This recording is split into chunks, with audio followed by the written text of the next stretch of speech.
Bem-vindos ao nosso Falando Nisso de hoje, nesse canal YouTube, com a pergunta de Gui. Dunker, você poderia falar um pouco sobre o barulho nas grandes cidades?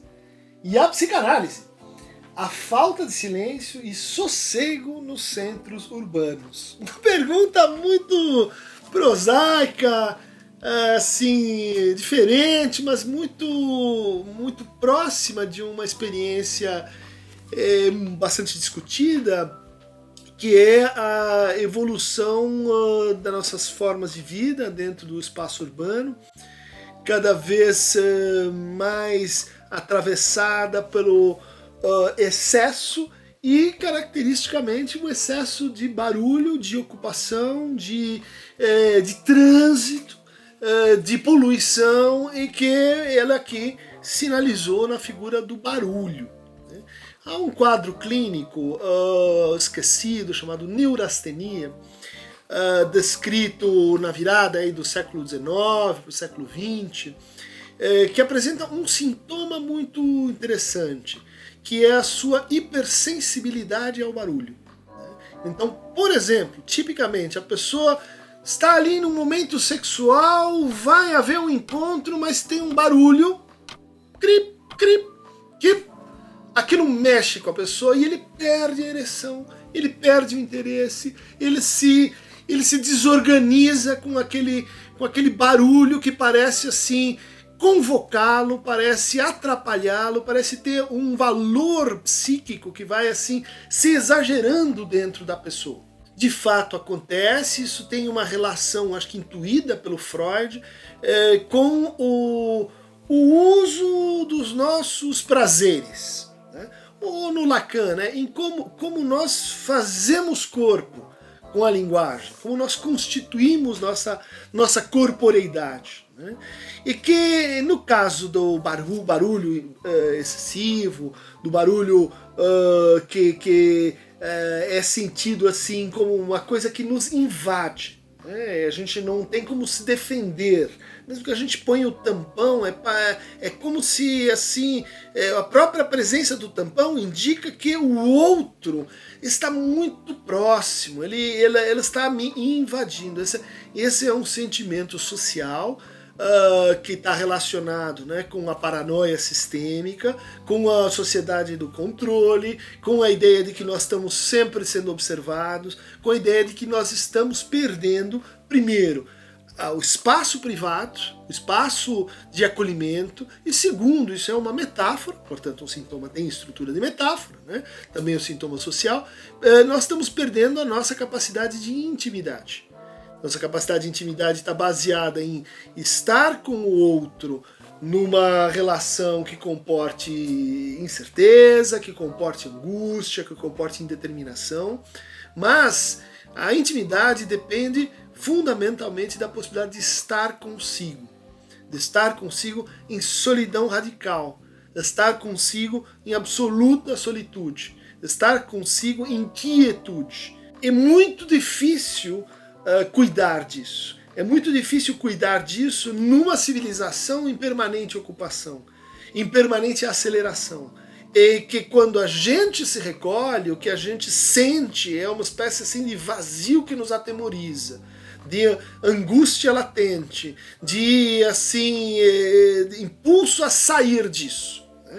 Então veja, o barulho, o excesso de barulho, ele aponta que você não está conseguindo ficar consigo, você não está conseguindo ficar com a sua fantasia, o seu estado assim preliminar para algo pior, que ela anuncia que a coisa tende a piorar. Por quê?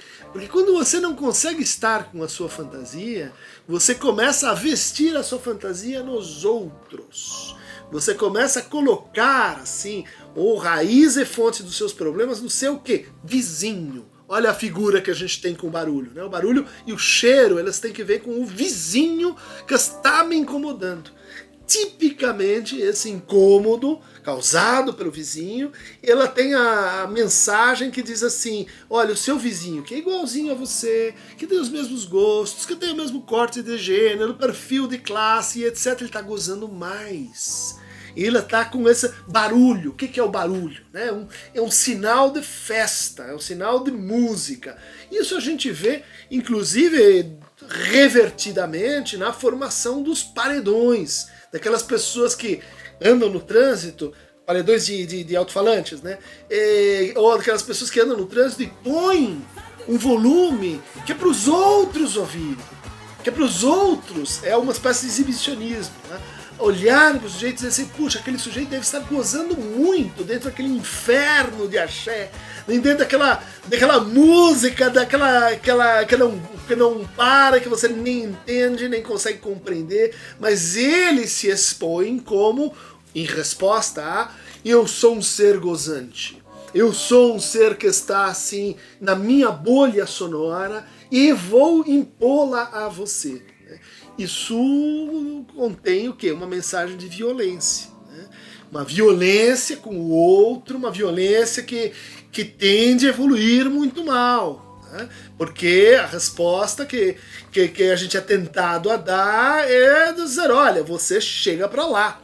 E ele vai dizer, não, mas eu só estou gozando do meu jeito, eu tenho direito a gozar como eu bem entendo. Isso então faz do barulho, especialmente desse barulho intromissor, desse barulho que parece feito, né, para anunciar para o mundo, olha como eu estou gozando, olha como nós somos legais, olha como nós somos assim, uma figura-chave da autocompletude. Muito ruim, porque a negação, né, da possibilidade de ficar consigo, é a intrusão do outro e a violência de que o seu gozo deve ser exigido em lei universal. Não dá, gente, não dá. O silêncio e a quietude, eles são fatores de saúde mental. Se você não consegue ficar em silêncio, se você não consegue ficar consigo, se você assim se inquieta com qualquer barulho, ou se você quer impor o seu barulho ao outro, procure um psicanalista. Então, temos esse capítulo que podíamos interpolar, né, dos barulhos que entram no consultório, que quando você está atendendo, vem aquele helicóptero, vem aquela buzina, vem aquela pessoa que fala mais alto na sala de espera, ou que com o celular, né, é uma coisa assim que é um exemplo contemporâneo desse, vamos dizer assim, da incapacidade de se escutar e de como você pode estar incomodando o outro com o seu barulho, né? O uso desse celular, da pessoa gritando, né? Isso é muito interessante, porque quando há assim uma certa derivação dentro da sessão, quando há um momento de angústia, quando há um momento de intolerância, esses barulhos parecem crescer. A paisagem sonora ela aumenta, né? A paisagem começa, como o caso do neurastênico, começa a ser desviado do quê? Do conflito, né? Para os barulhos lá fora, os barulhos normais de uma casa, que o Freud dizia assim, um bom consultório, ele deve ter os barulhos normais de uma casa.